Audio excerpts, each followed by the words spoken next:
మాజీ ప్రధాని మన్మోహన్ సింగ్కి నివాళులు అర్పించిన మంత్రి ఆనం రామనారాయణ రెడ్డి.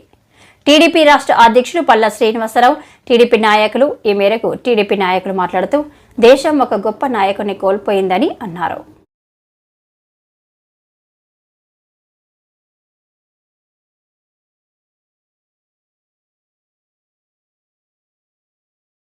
अमर है मनमोहन सिंह गारू, अमर है मनमोहन सिंह गारू, जोहार जोहार मनमोहन सिंह गारू, जोहार मनमोहन सिंह।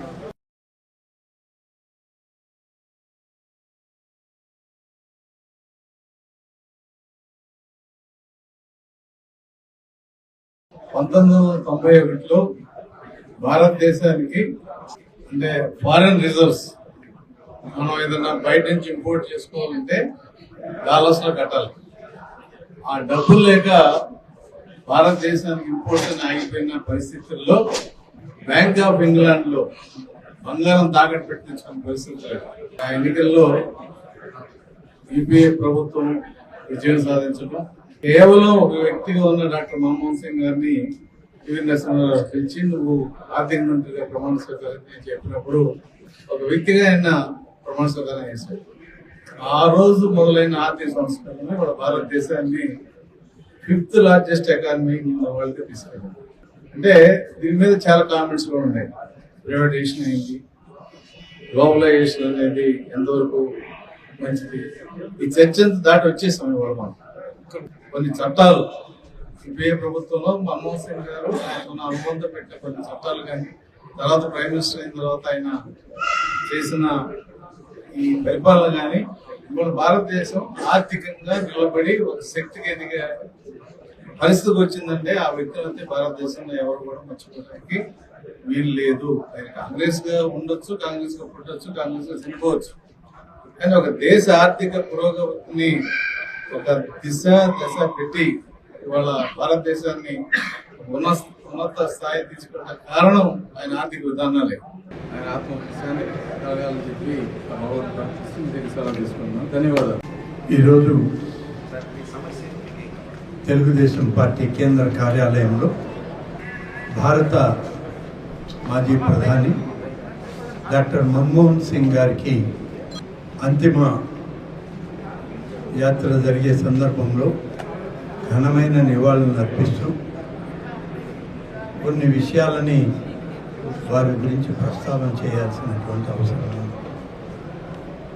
ఒకనాడు భారతదేశం తన దగ్గర ఉన్నటువంటి బంగారాన్ని ఇతర దేశాల ముందు, ప్రపంచ బ్యాంకు ముందు తాకట్టు పెట్టి అప్పు తెచ్చుకునేటువంటి పరిస్థితి నుంచి ఈరోజు ఉన్నటువంటి భారతదేశం బంగారం ఎప్పుడు కావాలంటే అప్పుడు కొనుగోలు చేసేటువంటి శక్తికి ఎదిగింది అని అంటే దానికి ఈ దేశంలో చెప్పగలిగినటువంటి వ్యక్తుల్లో నాటి ప్రధానమంత్రి శ్రీ పివి నరసింహారావు గారు, వారి క్యాబినెట్లో పనిచేసినటువంటి ఆర్థిక శాఖ మంత్రిగా పనిచేసి తర్వాత ఈ దేశానికి 10 సంవత్సరాలు ప్రధానమంత్రిగా చేసిన శ్రీ మన్మోహన్ సింగ్ గారి గురించి చెప్పుకోవాలి.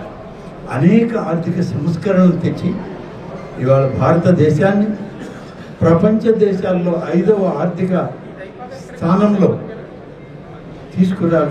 ఉంచగలిగినటువంటి అనేక సంస్కరణలు తీసుకొచ్చిన తర్వాతనే ఈరోజు భారతదేశం ఉన్నతమైన స్థాయికి రాగలిగిందని చెప్పి చెప్పక తప్పదు.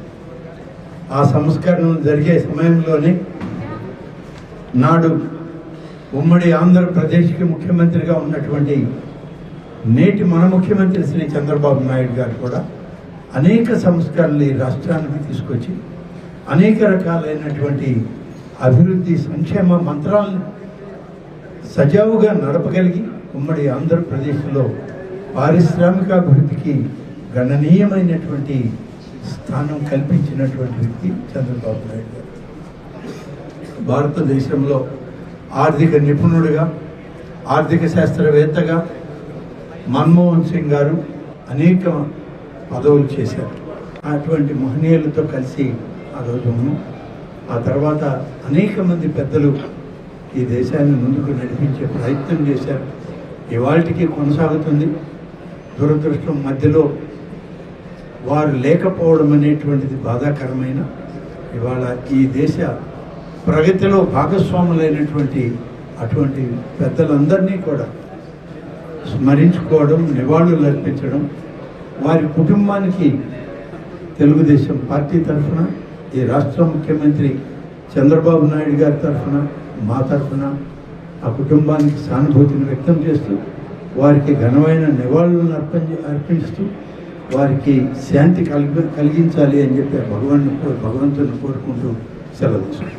తెలుగుదేశం పార్టీ ప్రధాన కార్యాలయమైనటువంటి మంగళగిరి ఆఫీస్లో ఈ దేశానికి ప్రధానమంత్రిగా సేవలు అందించినటువంటి మన్మోహన్ సింగ్ గారు వారి మరణం రాజకీయాలకు అతీతంగా ఈ పార్టీ కార్యాలయంలో వారికి నివాళులు అర్పిస్తూ వారి ఆత్మకు శాంతి కలగాలని, ఆ కుటుంబ సభ్యులకి ఆ భగవంతుడు మనోధైర్యం ప్రసాదించాలని చెప్పేసి కోరుకుంటూ, మరి మన్మోహన్ సింగ్ గారి కోసం మాట్లాడాలనుకుంటే 1989-91 మధ్యన ఆ రోజు ఉన్నటువంటి ఆర్థిక పరిస్థితి, ఆర్థిక మంత్రిగా అలాగే ప్రైమ్ మినిస్టర్గా మన తెలుగు తేజం పివి నరసింహ గారు వారు ప్రధానమంత్రిగా చేసినటువంటి అనేక సంస్కరణలు, ఆర్థిక సంస్కరణలు, దాన్నే ప్రైవేటైజేషన్ అండ్ గ్లోబలైజేషన్ అని చెప్పేసి వాళ్ళు తీసుకొచ్చినటువంటి సంస్కరణల వల్ల ఈరోజు ప్రపంచంలోనే 5వ అతిపెద్ద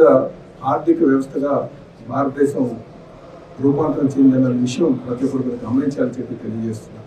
వారి సంస్కరణలు తీసుకొచ్చే నాటికి అప్పుడంతా కూడా మార్కెట్ అంతా కూడా బయర్స్ మార్కెట్ ఉండేది, అమ్మేవాడిదే రాజ్యంగా ఉండేది, కొనేవాడికి అవకాశం ఎక్కడ కూడా ఉండేది కాదు.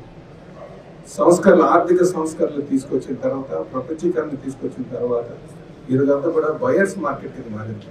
కొనుగోలుదారులే మరి ప్రాధాన్యత వచ్చేటట్టుగా. నాకు ఇప్పటికీ కూడా చాలా గుర్తుంది. నాకు మేము చదువుకున్న రోజుల్లో, స్కూల్లో చదువుకున్న రోజుల్లో ఒక ఫోన్ కోసం అప్లై చేస్తే 2 సంవత్సరాలు మాకు వెయిటింగ్ లిస్ట్ ఉంది. ఒక ల్యాండ్ లైన్ అప్లై చేసుకుంటే 2 సంవత్సరాలు వెయిటింగ్ లిస్ట్. ఒక ట్రంక్ కాల్ చేయాలంటే, అంటే ఎక్కడికైనా సరే మనం ఇతర రాష్ట్రాలకు, ఇతర జిల్లాలకు చేయాలా లేకపోతే ఇతర రాష్ట్రాలకు చేయాలన్నా సరే ట్రంక్ కాల్ కోసం 2 గంటలు 3 గంటలు వెయిట్ చేసేటువంటి పరిస్థితి లేదు. కానీ ఈరోజు ఆర్థిక పరిస్థితులు, ఈరోజు ఆ సంస్కరణలు చూసిన తర్వాత కేవలం 10 పైసలకి 5 పైసలకే మనకు కాల్ వచ్చింది. చేతిలో ఫోన్ పెట్టుకుని ఎక్కడికైనా నిమిషాల్లో మాట్లాడించాలి. అందుకే నాయకులకి ఎప్పుడు కూడా సమాజాన్ని గమనించగలగాలి, సమయానికి అనుగుణంగా నిర్ణయాలు తీసుకోగలగాలి.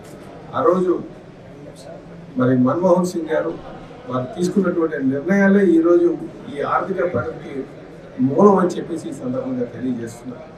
అందుకే ఈ మన్మోహన్ సింగ్ గారిని మనం రాజకీయాలు అతీతంగా మనం నివాళులు అర్పించాల్సిన అవసరం ఉంది. అందుకనే ఈరోజు తెలుగుదేశం పార్టీ ప్రధాన కార్యాలయంలో వారికి నివాళులు అర్పిస్తామని చెప్పేసి తెలియజేస్తున్నాం. వారు మరి మన్మోహన్ సింగ్ గారికి వారి ఆత్మకు శాంతి కలగాలని, ఆ కుటుంబానికి ఆ భగవంతుని మనోధైర్యం ప్రసాదించాలని, అలాగే వారికి నివాళులు అర్పిస్తూ వాళ్ళు ఏదైతే స్ఫూర్తిని ఇచ్చారో ఆ స్ఫూర్తిని మేము ముందుకు తీసుకెళ్తాం, ఆ మార్గాన్ని కూడా మేము అనుసరిస్తాం, ప్రజలకు మెరుగైన సేవ అందించేటట్టుగా మేము ప్రయత్నం చేస్తామని చెప్పేసి తెలియజేస్తాం. సెలవు తీసుకుంటాం.